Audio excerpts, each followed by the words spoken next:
심리학자들에 따르면 우리의 삶이라고 하는 것은 하나의 습관 덩어리다. 그렇게 표현을 하고 있습니다. 그러니까 어떤 습관을 갖느냐. 그 습관이 그 사람의 우리의 삶을 결정짓는다. 그런 얘기입니다. 나쁜 습관, 또 악한 습관, 좋지 않은 습관을 갖게 되면 그런 삶을 살 수밖에 없다는 거예요. 예를 들어서 도박이 습관이고 뭐 또 어떤 알코올이 습관이 된 그런 사람들은 그 도박에서 또 알코올에서 벗어나지를 못하고 그렇게 그 삶이 망가질 수밖에 없는 것이죠. 그러나 좋은 습관 또 유익한 그런 습관을 가지면 그만큼 그 삶이 좋고 유익하게 되는 것이죠. 제가 한 10여 년 전에 그 대체의학이라 그러죠. 그 자연치유에 대해서 좀 관심이 있어가지고 그 몇 권의 책을 읽은 적이 있는데 그 책 중에 하나 지금도 잊지 않고 기억하고 있는데 뭐 어떤 책인지는 잘 모르겠지만 그런 내용이었어요. 그분이 병에 대해서 정의를 했는데 병이 뭐냐? 병이라고 하는 것은 지금까지 이게 어떤 병이 찾아왔다고 하는 것은 지금까지 자신의 삶을 한번 돌아봐라 라고 하는 신호라는 것이에요. 그리고 지금까지의 삶을 태도를 바꿔라. 그런 사인이 병이다. 그렇게 정의를 했더라고요. 참 그 말이 제가 감동이 되고 또 깊이 설득이 되었어요. 아, 그렇구나. 결국은 습관이 잘못되면 그것이 병으로 나타나게 되는구나. 그러니까 병이 들었을 때 제일 먼저 해야 될 중요한 것 중에 하나가 습관을 고치는 것, 삶의 태도를 바꾸는 거예요. 예를 들어서 그 허리 디스크가 왔다. 그것은 뭔가 앉는 자세랄지 그런 게 잘못되었기 때문에 그런 거 아니겠어요? 예, 그러니까 그런 삶의 태도를 한번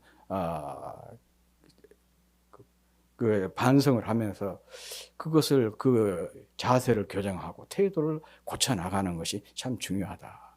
뭐 그런 의미예요. 그래서 상당히 의미 있는 얘기다. 제가 그렇게 생각을 했습니다. 이 신앙생활이라고 하는 것도 일종의 습관입니다. 물론 습관적인 신앙이라고 하는 것은 우리가 경계해야 되겠죠.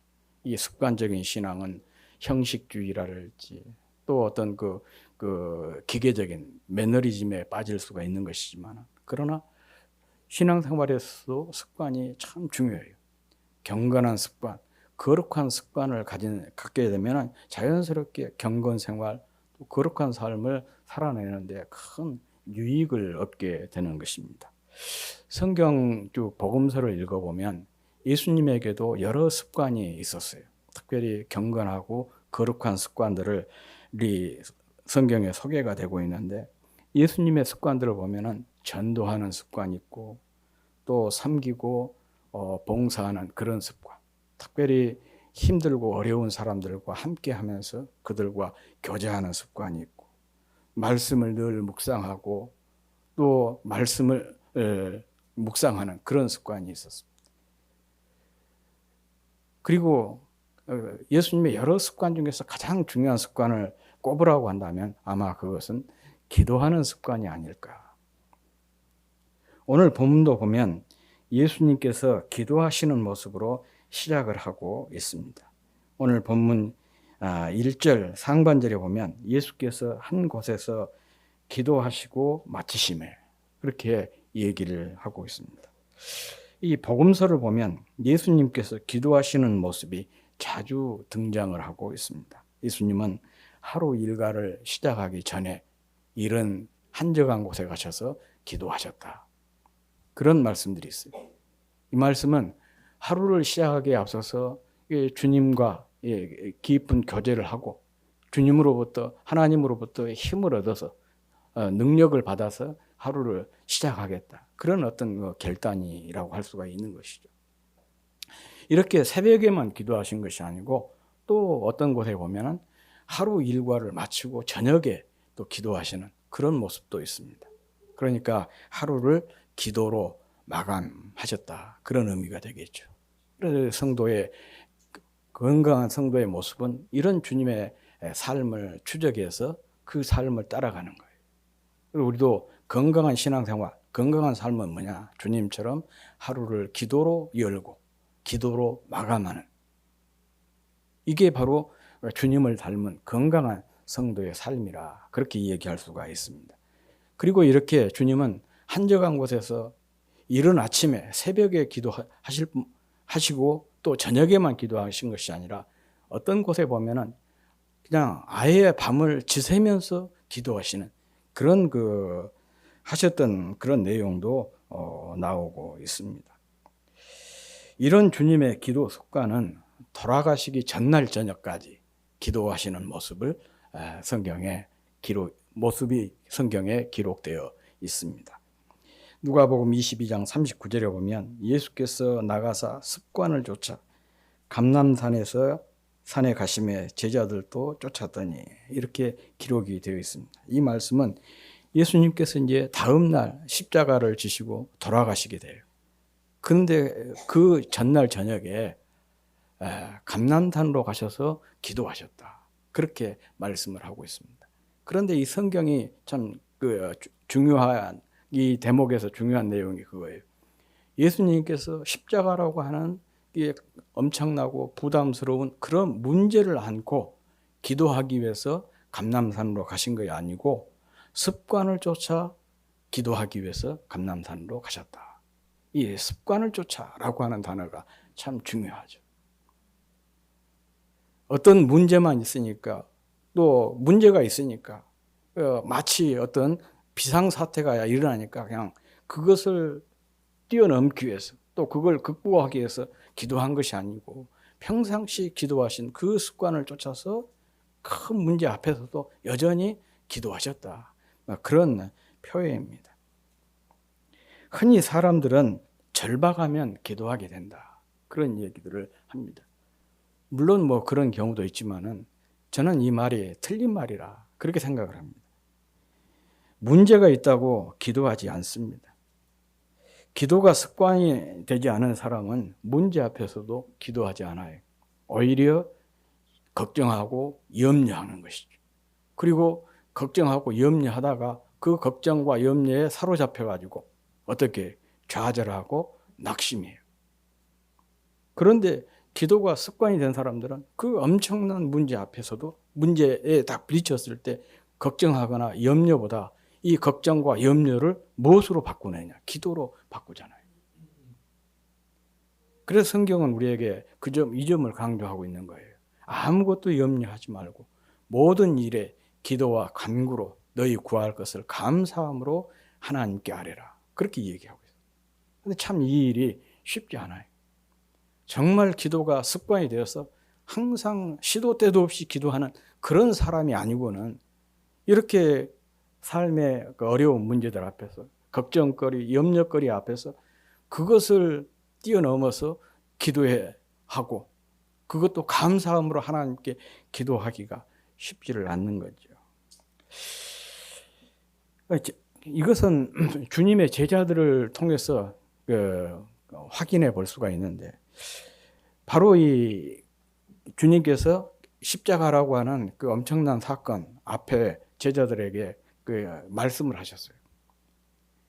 내가 이제 유대 종교 지도자들에게 잡혀가면 너희들이 다 나를 버리고 도망칠 거다. 그렇게 얘기를 했어요. 그러니까 제자들이 굉장히 섭섭해했습니다. 우리를 뭘로 보고 주님께서 이렇게 얘기하시나. 그러니까 그 중에 제자들의 대표격인 베드로가 나서서 절대 그런 일 없고 다른 사람들은 다 도망갈지라도 저는 절대 도망가지 않겠습니다. 주님을 위해서 내가 죽는 자리도 나가겠습니다. 그렇게 호언장담했어요. 그러자 주님께서 베드로에게 그렇게 얘기하죠. 그런 소리 하지 마라. 너는 닭 울기 전 3번 나를 부인할 것이다. 그렇게 말씀을 하셨거든요. 그리고는 제자들과 함께 겟세마네 동산으로 기도하러 가셔서 제자들에게 당부를 해요. 내가 지금 마음이 굉장히 답답하고 힘이 드니까 너희들은 여기서 깨어서 나와 함께 기도했으면 좋겠다. 그렇게 부탁을 했거든요. 그런데 그 성경을 보면 뭐라고 나옵니까? 제자들이 다 졸며 잤어요. 이미 주님으로부터 경고를 들었음에도 불구하고, 그런데 주님께서 그들보다 조금 떨어진 곳에서 십자가라고 하는 이 심각한 문제를 놓고 땀방울이 핏방울이 되도록 통곡을 하면서 기도를 했는데, 이 주님의 부르짖음 소리를 자장가 삼아서 제자들은 그 옆에서 깊이 졸며 잤다는 얘기예요. 이것을 보면 정말 기도라고 하는 것이 습관이 되지 않으면 아무리 큰 인생의 문제가 온다고 할지라도 쉽게 기도하지 못한다는 것이죠. 기도를 하지 않으니까 염려하게 되고 걱정하게 되고, 그리고 그 염려와 걱정에 메모리 되어 버리는 것입니다. 그런데 우리 주님께서는 기도가 습관이 되어 있었기 때문에 이 십자가라고 하는 그 엄청난 사건 앞에서도 주님은 여전히 기도할 수가 있었던 것입니다. 아무튼 주님의 생애는 33년 짧은 생애잖아요. 제 삶과 비교를 해보면 반토막이에요. 저보다 절반밖에 못 사셨어요. 그런 주님께서 돌아가실 때 뭐라고 얘기했습니까? 다 이루었다 그랬거든요. 다 이루었다. 어떻게 이렇게 짧은 생애를 사시면서도 다 이루었다, 그런 말씀을 하실 수 있었을까? 그런 고백의 배경이 바로 기도에 있었던 것이죠. 아무튼 주님께서는 기도를 통해 하나님과의 교제에서 경험한 힘, 능력, 권세로 하루의 모든 일들을 감당하셨고, 또 당신에게 주어진 이 사명을 잘 감당할 수가 있었던 것입니다. 성도의 능력 있는 삶의 비결 또한 기도에 있습니다. 우리도 주님처럼 기도가 경건한 습관, 거룩한 습관이 되었으면 참 좋겠습니다. 정말 기도의 줄이 딱 잡히고 기도가 습관이 되면 그 사람의 신앙은 어느 정도 안심할 수가 있어요. 어디서든지 어느 때든지 기도할 수 있다. 그런 사람은 어느 정도 안정이 된. 물론 섰다고 하는 사람도 늘 넘어질까 조심해야 되는 것이지만 그만큼 기도 생활이 중요하다는 거예요. 내가 어디에 어떤 곳에 있든지 기도의 줄이 잡혀가지고 늘 기도로 주님과 교제를 할 수가 있다. 교통을 할 수가 있다. 그러면 건강한 영적인 삶을 누릴 수가 있는 것입니다. 우리 기독교에는 3가지 중요한 보배가 있습니다. 그게 뭔지 아십니까? 3가지 중요한 보배가 있어요. 요즘 보니까 우리 어린이부, 청소년부가 이것을 암송하는 그런 훈련을 하고 있던데, 십계명이고 주기도문이고 사도신경이에요. 이 3가지가 우리 기독교의 아주 중요한 보배입니다. 사도신경이라고 하는 것은 우리의 신앙 고백으로 무엇을 믿는가, 신앙의 내용과 관련된 거예요. 그러니까 우리 기독교인들이 믿는 신앙을 딱 요약해 놓은 것이 사도신경이에요. 이것을 이렇게 쭉 풀어놓은 것을 뭐라고 얘기하냐? 신학이라, 그렇게 이 얘기를 합니다. 그리고 십계명이라고 하는 것은 어떻게 살아야 하는가, 우리 삶과, 성도의 삶과 관련된 내용이에요. 어떻게 사는 것이 성도다운 삶이냐, 그것을 또 요약해 놓은 것이 바로 십계명이에요. 그리고 주기도문은 어떻게 기도해야 하는가, 역동적인 신앙생활을 가능하게 해주는 것이 바로 기도인데, 그것을 또 잘 보여주고 있는 것이 주기도문입니다. 그러면서 동시에 이 주기도문은 기독교가 어떤 종교인지, 다시 말하면 기독교가 말하고 있는 이 복음의 특징이 무엇인지를 요약해서 보여주고 있는 것이 바로 주기도문인 것입니다. 주기도문은 주님께서 가르쳐 주신 기도, 이것을 줄인 말이 주기도문이에요. 주기도문을 최초로 해석했던 교부 중에 이 터툴리안이라고 하는 분이 있는데 이분이 주기도문을 이렇게 정의를 했습니다. 주기도문은 전 복음의 요약이다. 기독교 복음의 요약이다. 그렇게 얘기를 했습니다. 단순한 기도문이 아니라 주님의 인격과 사역이 투영되어 있는 복음 중에 복음이라는 거예요. 복음이 뭐냐? 복음이라고 하는 것은 예수님의 인격과 사역, 이것을 복음이라고 하거든요. 이것이 잘 투영되어 있는 복음 중에 복음이 바로 주기도문이라. 김세윤 교수라는 분이 있는데 그분도 그 주기도문을 이렇게 얘기를 하고 있습니다. 주님의 공동체의 이상이며 제자도를 가능하게 하는 원동력이다. 이렇게 표현을 하고 있습니다. 오늘 본문은 이와 같이 소중한 이 주기도문이 어떻게 탄생되었는가를 보여주고 있는 그런 말씀이에요. 성경에 보면 주기도문이 두 군데 나오거든요. 예, 마태복음 6장 그리고 누가복음 11장에 나오고 있는데 특별히 이 누가복음 11장에 나온 이 내용은 어떻게 해서 주기도문이 탄생했는지 그것을 보여주고 있습니다. 오늘 본문을 보면 제자들의 요청 때문이다. 그렇게 이야기를 하고 있죠. 1절 우리 다 같이 한번 읽어보겠습니다. 시작. 예수께서 한 곳에서 기도하시고 마치심에 제자 중 하나가 여짜오되 주여 요한이 자기 제자들에게 기도를 가르치신 것 같이 우리에게도 가르쳐 주옵소서. 여기 제자 중에 한 사람이 예수님께 요청을 했어요. 요한은 그 제자들에게 기도문을 가르쳐 주셨는데 주님께서 우리에게도 기도문을 가르쳐 주십시오. 이런 요청에 따라서 주어졌다. 그 얘기입니다. 그런데 사실 이 내용을 딱 놓고 보면요, 조금 이해가 안 되는 부분이 있습니다.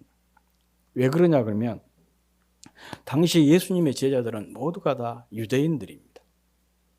또 유대인들은 기도에 굉장히 익숙한 사람들이에요. 우리가 생각할 때 뭐 유대교니 이슬람교니 그런 그 종교의 특징이 뭐냐? 기도를 굉장히 강조하는 그런 종교예요. 우리 기독교만 기도를 강조한 것이 아니고 유대교도 굉장히 기도를 강조하고 있고 이슬람교도 기도를 굉장히 강조를 하고 있어요. 그러니까 유대인들이라면은 기도에 익숙한 사람들이죠. 그리고 유대교에는 이미 기도문이 있어요. 그런데 주님께 기도를 가르쳐 달라고 제자들이 요청을 했다는 것입니다. 기도하는 법을 몰라서 이런 요청을 했을까요? 그것은 아니죠. 그러니까 여기서 기도를 가르쳐 달라 이 요청은 단순히 기도를 말하고 있지 않다는 것을 알 수가 있습니다.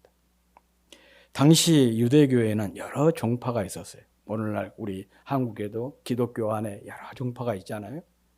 그런 것처럼 유대교 안에도 여러 종파가 있었고 또 각 종파마다 그들 나름대로의 사명 선언문, 사역 선언문, 비전 선언문이라 또 뭐 그렇게도 표현하잖아요. 이런 것이 있었는데 이 선언문이 기도문 형태로 되어 있었습니다. 여러분 가정에 가온 있죠. 학교에 가면 뭐 학훈이 있고 뭐 학급에는 뭐 그분도 있고. 그래서 그게 그분 중에서 재미있는 것이 인터넷에 소개도 되어 있었잖아요. 어떤 학급에서 고등학교 3학년 학급에 그분이 뭐냐? 엄마가 보고 있다.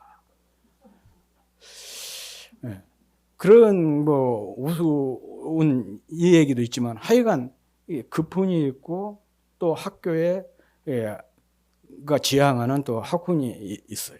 가정마다 또 가훈도 있고 회사를 경영한 회사마다 회사에 사원이 있잖아요. 강장모님 회사 사원이 있죠.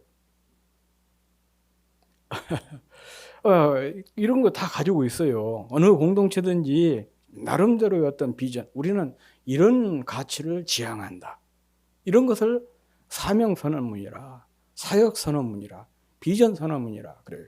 우리 교회도 이 비전선언문이 있습니다. 그것이 무엇인지 아십니까? 예? 즐거운 만남, 즐거운 교제, 즐거운 섬김을 통해서 하나님께 영광이 되고 이웃에게 유익이 된다. 하나님께 기쁨이 되고 이웃에게 기쁨이 된다. 뭐 그게 바로 우리 교회의 비전입니다. 즐거운 만남과 즐거운 교제와 즐거운 섬김을 통해서 하나님께는 영광이고 이웃에게는 유익이 되는 교회. 이게 우리 교회의 비전이에요. 사명 선언문입니다. 그런데 이런 것이 그 당시에 예수님 당시에 여러 유대교의 종파들이 있었고 종파들마다 이런 비전 선언문이 있었는데 이런 비전 선언문이 기도문 형식으로 형태로 되어 있었다는 것이죠. 그러므로 요한이 자기 제자들에게 기도를 가르치신 것과 같이 우리에게도 가르쳐 주소서라고 한 이 요청은 세례 요한 공동체가 가지고 있는 사명 선언문과 같은 사명 선언문을 우리에게도 가르쳐 주십시오. 그런 요청인 것입니다. 이 요청에 따라 주어진 것이 바로 이 주기도문이라는 것입니다. 그러니 여기서 주기도문은 단순히 어떤 기도문이 아니에요. 기도문이 아니라 주님을 따르는 공동체의 사명 선언문입니다. 공동체의 어떤 정체성과 또 목적과 사명을 요약해 놓은 그런 내용이라 그 얘기입니다. 특별히 이 누가복음이 이방인 특히 로마인 데오빌로라고 하는 사람을 상대로 해서 기록된 복음서입니다. 누가복음 1장 첫머리에 보면 그게 나오지 않아요. 데오빌로 각하여. 그러니까 이 누가복음이 데오빌로라고 하는 사람에게 헌정이 된 그런 복음서입니다. 그러면 왜 누가가 데오빌로라고 하는 사람에게 이 누가복음을 써서 헌정을 했겠느냐? 그 얘기죠. 이 데오빌로는 당시 로마의 고관 중에 한 사람일 것이다. 학자들은 그렇게 얘기를 합니다. 소위 말하면 로마의 한 고관에게 기독교가 이런 종교다. 기독교를 변화하고 변증하는 그런 목적으로 쓰여진 복음서가 누가복음이다. 그리고 누가복음의 속편인 사도행전도 마찬가지다. 그렇게 학자들은 이 얘기를 하고 있습니다. 만약의 경우에 이게 사실이라면 누가복음이 로마의 고관인 데오빌로라고 하는 사람에게 우리 기독교를 변화하고 변증하는 목적으로 기록된 복음서라고 한다면 이 주기도문이 기독교의 어떤 사명, 사역, 선언문이라고 하는 것이 더 분명해지고 있는 것이죠. 그래서 주기도문을 단순한 기도문이 아니라 주님을 따르는 공동체의 사역 선언문이라 그렇게 얘기를 한 것이고 나아가서 주님의 인격과 사역이 드러나 보이는 복음 중의 복음이라. 복음의 압축이라. 또 복음의 촉수판이라. 어떤 분은 또 이렇게도 얘기했습니다. 주님의 초상화. 그렇게도 표현을 하고 있는 분이. 이 말은 그만큼 우리가 그냥 의미 없이 외우고 있는 주기도문이 정말 중요하다라는 그런 의미 아니겠습니까? 이 속에 복음이 요약이 되어 있고 복음이 이 속에 축소가 되어 있고 또 이 주기도문이 바로 주님이 어떤 분인가를 우리에게 잘 보여주는 주님의 초상화와 같다. 그런 의미입니다. 모든 종교에는 기도가 있습니다. 그리고 그 종교의 내용은 기도의 내용의 좌우가 됩니다. 왜냐하면 기도라고 하는 것은 그 종교의 가르침과 지향, 하나의 신학이라 그렇게 말할 수가 있는데 그것을 내포하고 있기 때문에 그렇습니다. 그러니까 기도라고 하는 것은 단순히 어떤 복을 구하는 것이나 어떤 문제에 직면해서 그 실마리를 풀어내기 위한 주문이 아니라는 거예요. 특히 우리 기독교의 기도는 더욱 그렇습니다. 그래서 우리의 기도는 신앙적인 삶의 내용이고 그 토대로서의 신앙 고백인 것입니다. 흔히 그렇게 표현하잖아요. 신앙생활이 무엇이냐? 그것을 요약하면 기도생활이라. 그렇게 이 얘기를 하지 않습니까? 어떻게 기도 생활이 신앙 생활의 요약이라고 얘기를 할 수가 있겠습니까? 바로 기도가 그렇기 때문에 그래요. 여기에 말씀한 것처럼 신앙적인 삶의 내용이고 그 토대로서의 신앙 고백이기 때문에 기도는 곧 신앙 생활이다. 그렇게 이 얘기를 하게 된 것이죠. 이것을 잘 보여주고 있는 것이 예수님께서, 우리 주님께서 가르쳐 주신 주기도입니다. 이 시간에는 주기도에 나타나는 몇 가지 신학적인 특징을 좀 소개하려고 합니다. 우선 이 주기도문을 보면 6개의 청원이 나오고 있습니다. 누가복음에는 5개만 나오고 있는데 마태복음에 나온 기도문에 보면 6개의 청원이 나와요. 그런데 이거 6개의 청원이 3개는 하나님께 대한 청원이고 3개는 인간에 관한 내용이에요. 그래서 하나님께 대한 내용과 인간에 대한 내용이 그 동일하게 3대3으로 되어 있어요. 이것이 우리에게 그런 의미가 있는 것이죠. 이 기독교 신앙의 특징이 뭐냐? 이 영과 육, 또 신앙과 삶, 또 원리와 실천, 이것의 조화와 균형을 강조하는 것이 기독교예요. 막 지나치게 영적인 것만 강조하는 것, 우리 기독교에서는 이단이라 사입이라 그렇게 얘기합니다. 또 영적인 것을 등한시하고 육적인 것만 강조해도 이건 기독교가 아닌 거예요.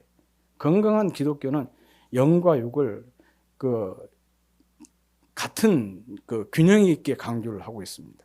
신앙과 삶을 같이 이렇게 강조해요. 흔히 인격적인 삶을 언행일치라 그렇게 얘기를 하지 않습니까? 건강한 신앙은 뭐냐? 신행일체예요. 신앙과 삶이 일치하는 그런 그 사람이 건강한 신앙이라. 또 그런 삶을 그런 신앙을 추구하는 것이 바로 건강한 우리 기독교의 모습이라는 것이죠. 바로 이 주기도문이 그것을 우리에게 잘 보여주고 있습니다. 그리고 다음으로는 하나님과의 친밀함과 성도와의 함께함을 강조하고 있습니다. 다시 말하면 주님과의 친밀성과 동시에 공동체성을, 성도들의 이 공동체성을 강조하고 있다는 것입니다. 흔히 하나님에 대한 부분을 유청원이라 그래요. 유청원. 그리고 인간의 관심 부분을 위청원이라 그래요. 유라고 하는 것은 영어로 유죠. 2인칭이에요. 그래서 당신의 이름, 당신의 나라, 당신의 뜻, 이렇게 2인칭을 사용하고 있습니다. 하나님을 당신이라, 우리는 우리말에서는 당신 그러면 상당히 불쾌하게 생각하고 또 상대방을 얕보는 또 좋지 않은 그런 이미지를 가지고 있지만은 영어에서는 그렇지 않습니다. 당신이라고 하는 것은 친밀감의 표시예요. 그래서 이 올바른 건강한 신앙은 하나님과의 친밀함, 주님과의 친밀함으로 결정이 되는 것이죠. 그래서 제가 그 얘기 자주 했잖아요. 신앙생활이 뭐냐? 주님과의 간격, 거리를 좁히는 것이다. 주님과의 친밀도가 신앙의 질을 결정한다. 그런 얘기를 자주 했었는데 바로 그런 점이에요. 그 다음에 위청원이라고 하는 것은 1인칭 복수, 위, 영어로. 이거 나라고 얘기하지 않고 우리라고 그렇게 얘기하잖아요. 우리에게 일용할 양식을 주십시오. 우리 죄를 사하여 주십시오. 우리로 하여금 시험에 빠지지 않도록 해 주십시오. 우리라고 얘기를 하고 있는 거예요.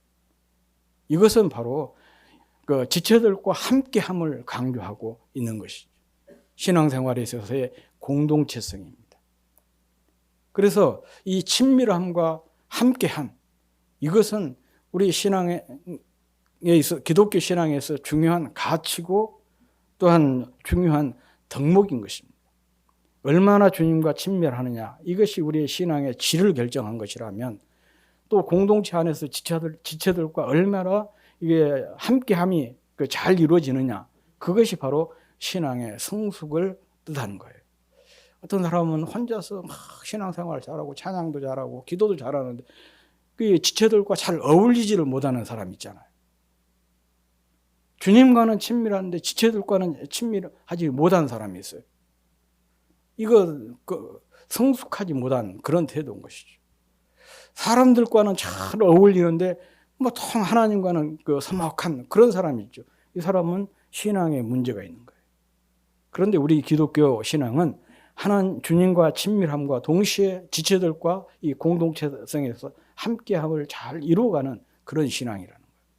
그 정신을 담고 있는 것이 바로 이 주기도문입니다.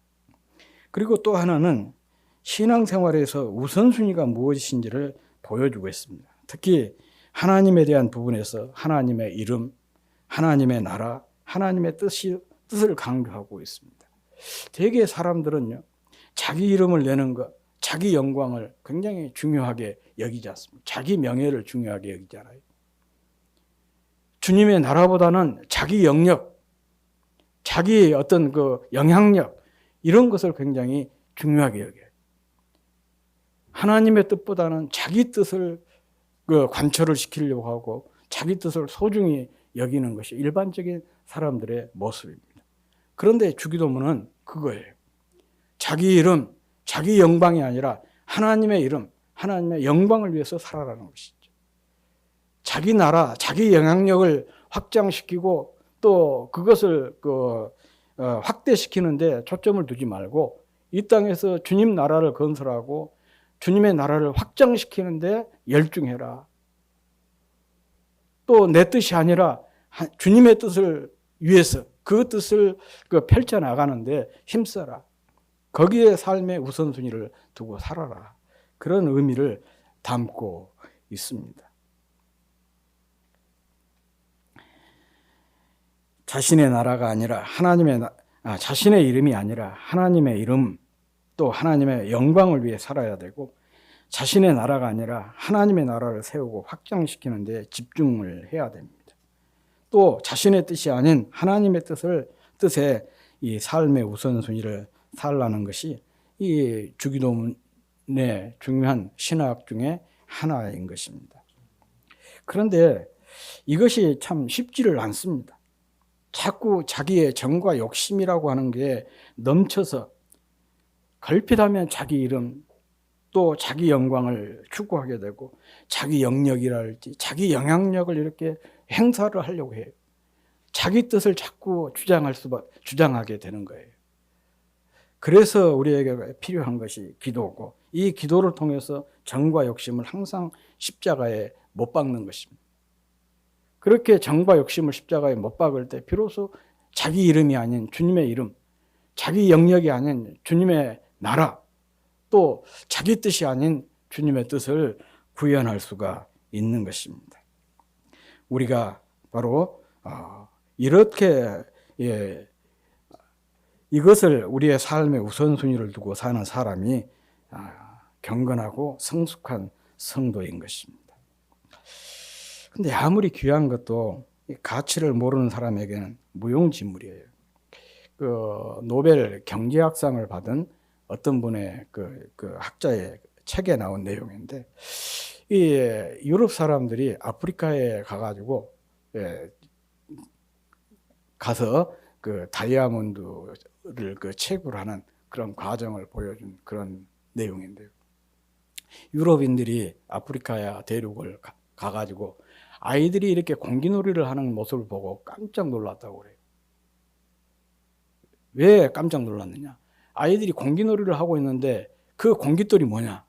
다이아몬드, 원석이에요.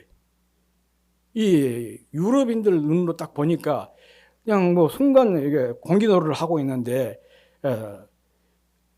집 몇 채가 그냥 올라갔다 내려갔다 그렇게 하는 것이죠. 그래서 이 애들이 이제 그 가치를 모르고 그런 것 같다 싶으니까 자기들이 가지고 있던 사탕을 가지고 아이들에게 줬어요. 이 사탕 맛을 보고는 아이들이 환자 그런 거예요. 야, 이거 나한테 많이 있는데 줄 테니까 그 돌을 줄 수 있냐? 얘들 입장에서는 이것은 얼마든지 더 주워올 수가 있는 것이니까 아무것도 아니잖아요. 사탕하고 이 다이아몬드 원석으로 바꿨어요. 그 다음 날도 또 그랬어요. 그리고 그 아이들에게 물었어요. 혹시 이게 어디서 나는지 아냐? 그러면 내가 많은 사탕을 주겠다. 그러니까 아이들이 사탕 욕심에 그 다이아몬드 원석을 준 광산 그쪽을 가르쳐 준 거예요. 보니까 거기가 다이아몬드가 매장이 되어 있는 거예요. 그렇게 해서 유럽인들이 아프리카를 진출하게 되고, 그리고 그 다이아몬드 때문에 수많은 아프리카 사람들이 그 살육을 당하고, 지금도 그러잖아요. 영화로도 그런 거 있죠. 블러드 다이아몬드, 피의 다이아몬드라. 가치를 모르면 그래요.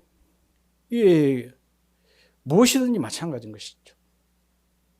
또 이건 아프리카 사람들에게만 해당된 것이 아니고 우리에게도 마찬가지고, 오늘 우리들이 바로 그런 게 아닌가, 그런 생각이 듭니다.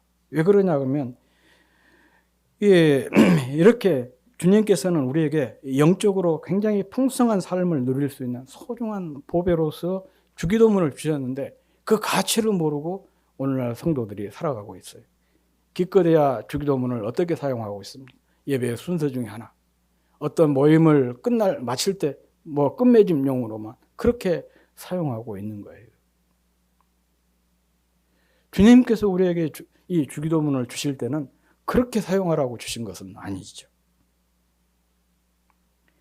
그래서 루터는 그런 말을 했습니다. 주기도문을 가리켜서 최고의 순교자다. 교회와 성도의 이 주기도문에 대한 잘못된 사용을 우회적으로 비판한 것 아니겠습니까? 사실 이 주기도문은 짧은 기도인 동시에 아주 포괄적인 기도입니다. 6마디로 되어 있다는 점에서는 짧고 간결한 기도입니다. 그러나 그 속에 담긴 내용이 무엇보다도 높고 깊고 넓습니다. 제가 오늘 3가지 얘기했는데 그것은 아주 일부분에 지나지를 않습니다. 특히 오늘 본문에서 우리 기독교 공동체의 사명 선언문이니까 이 주기도문은 교회 공동체의 표지판과 같은 것이죠. 주님이 기대하시는 교회가 어떤 모습인지, 어떤 모습을 교회가 지향해야 될 것인지 이미 주님께서 주기도문을 통해서 우리에게 말씀하신 것이죠. 영과 육, 신앙과 삶이 균형이 되는 그런 교회가 되라. 그런 신앙인이 되라. 주님과 친밀하고 또 지체들과 늘 함께하는 이 친밀함과 공동체성을 늘 지향하는 그런 교회가 되고 성도가 되라. 무엇보다도 주님의 영광, 주님의 나라, 주님의 뜻, 이것을 삶의 우선순위에 두고 살아가는 신자가, 성도가 되고 교회가 되라. 그것을 이 주기도문을 통해서 우리에게 말씀하고 있는 것입니다. 우리의 영적 생명을 건강하게, 영적 생활을 풍성하게, 능력 있게 해주는 것이 바로 기도인데, 주기도문은 이렇게 중요한 기도의 올바른 대상, 또 올바른 방향, 방법, 올바른 내용을 가르쳐주고 있습니다. 그러니 이 주기도문의 의미를 늘 묵상해 가면서 기도하는 것은 가장 경건한 습관이 가장 좋은 경건한 습관이 아닐 수가 없습니다. 기도할 때 그래요. 나의 개인적인 어떤 얘기를 많이 하는 것보다 저는 그 주기도문을 많이 묵상을 합니다. 기도할 때마다 한마디 한마디를 놓고 기도를 해요.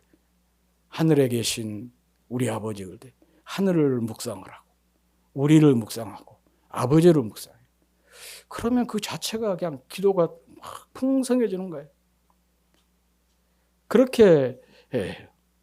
어쨌든 이렇게 이 주기도문의 의미를 묵상하면서 기도하는, 그래서 정말 영적으로 풍성한 그런 삶을 누리는 저와 여러분이 될 수 있기를 주의 이름으로 축복합니다.